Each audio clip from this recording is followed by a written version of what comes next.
Good morning, children. Coming to the second part of the chapter heat. Here we are going to study about the effects of heat. Heat energy, it causes many changes in living and non-living things. Here we are going to first study about change in temperature, then change in size, and then change of state. Now change in temperature. Okay, what happens when you heat a substance? The molecule, when you heat a substance, it gains heat energy. Okay, there is gain in heat energy when an object is heated. This gain in heat energy causes a rise in the temperature. Okay, this gain in heat energy, it causes a rise in the temperature of the object. Clear? Now when you cool an object, what happens? There is loss of heat energy and the temperature falls. Okay, then this rise or fall in the temperature is because of what?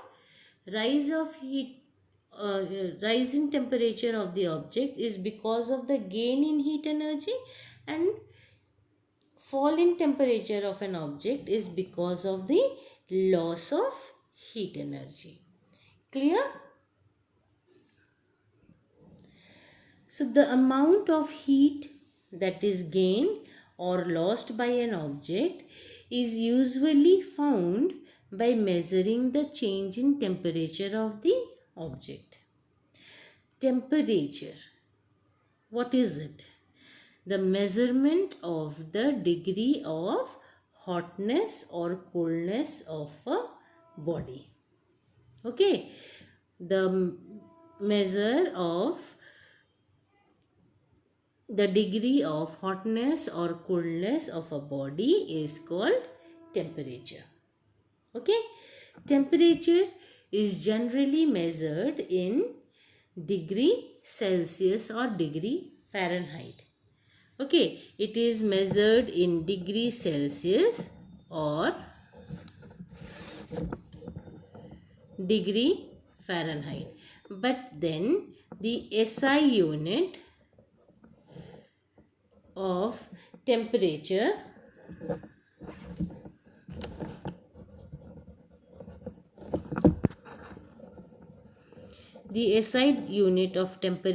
is Kelvin. Clear? Temperature we generally measure in degree centigrade or degree Fahrenheit, but then the SI unit of temperature is Kelvin. Right? And the device that we use to measure the temperature of an object is called a thermometer. There are different types of thermometer, but we use the most commonly used thermometer is the mercury thermometer. The most commonly used thermometer is the mercury thermometer. We use mercury as a liquid in the thermometer, and mercury is considered as an ideal liquid for thermometer. Now the question arises that why is mercury used in thermometers? Isn't it? Why not any other metal? Because mercury is a shiny liquid metal. Okay, it is shiny, so it can be easily seen. Mercury has a tendency of not sticking to glass. Clear? And it expands and contracts uniformly with the rise and fall in the temperature. Okay, so mercury is used in thermometers, and mercury thermometers are the most common thermometers. Now, what are the scales that are used to measure the temperature? Okay, the three we use three scales to measure temperature, that is the Celsius scale, the Fahrenheit scale and the Kelvin scale. Now look at these three thermometers. This is the Celsius scale thermometer, this is Fahrenheit scale thermometer, and this is Kelvin scale thermometer. Okay, the lower fixed point of all the three thermometers are different. The Celsius scale has lower fixed point as 0 degree centigrade and the upper fixed point as 100 degree centigrade. So from 0 to 100 there are 100 equal parts. The Fahrenheit scale has lower fixed point as 32 degree Fahrenheit and the upper fixed point has 212 degree Fahrenheit. Now 212 minus 32 is how much? 180. So it has 180 equal parts. The Kelvin scale has 273 Kelvin as the lower fixed point and 373 Kelvin as the higher fixed point. Okay, so how many divisions are there? 373 minus 273 is 100 divisions. So these are 100, this is divided into 100 equal parts. Okay, the lower fixed point is the temperature at which ice melts, and this is known as the ice point, whereas the upper fixed point is the temperature at which the water boils, and this is known as the steam point. Clear? This is the lower fixed point is the temperature at which ice melts, it is known as ice point, whereas the upper fixed point is the temperature at which the water boils, so it is known as the steam point. Now how to convert Celsius to Fahrenheit? We know 100 parts of Celsius is equal to 100 parts of Celsius is equal to 180 parts of Fahrenheit. Then 1 part of the Celsius is how much? 180 divided by 100. 0, 0 cut, 2 5s are 2 9s. So this is 9 by 5 parts of Fahrenheit. So 0 degree centigrade on the Celsius scale, it is corresponding to how much? It is 0, this 0 degree centigrade is corresponding to 32 degree Fahrenheit, means there is a difference of 32 degrees.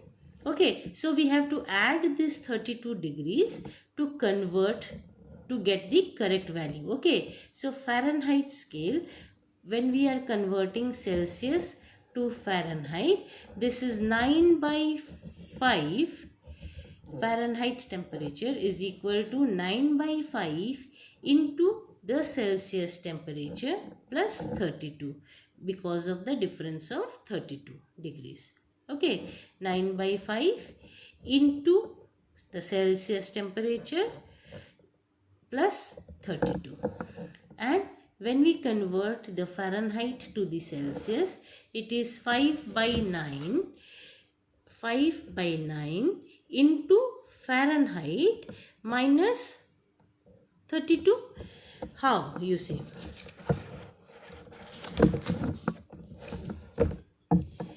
Fahrenheit is equal to 9 by 5 into Celsius plus 32. Okay, this is one formula if you remember.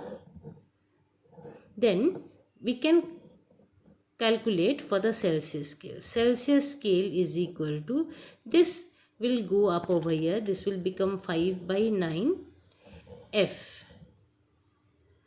Okay, F minus 32. Okay, 5 by 9 F minus 32. Clear? So these two formulas you will remember to do the calculations. Then how to convert the Celsius scale to the Kelvin scale?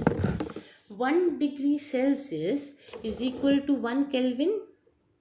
You might be wondering that I am using degree over here, but I am not using degree with Kelvin because we never use degree with the Kelvin scale. The sign of degree is not used for Kelvin. Okay, 1 degree centigrade is equal to 1 Kelvin. So, when we convert centigrade to Kelvin, we add 273 to the centigrade because 0 degree of centigrade corresponds to 273 Kelvin, isn't it? 0 degree in the,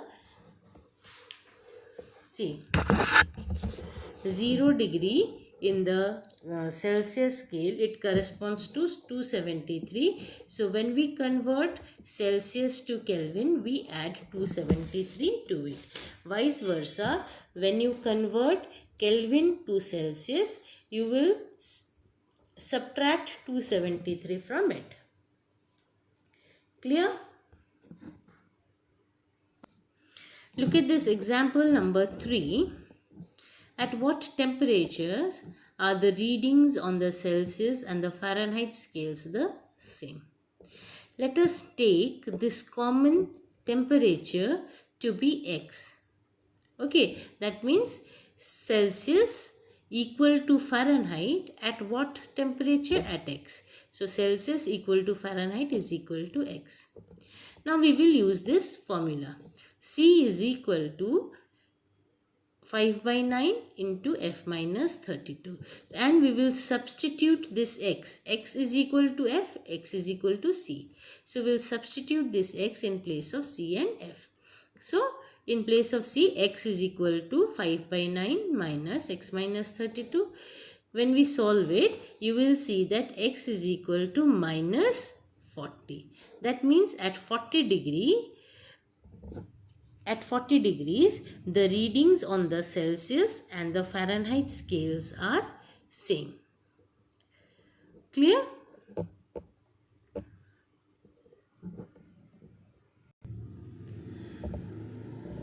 In the next video, we'll be doing thermal expansions.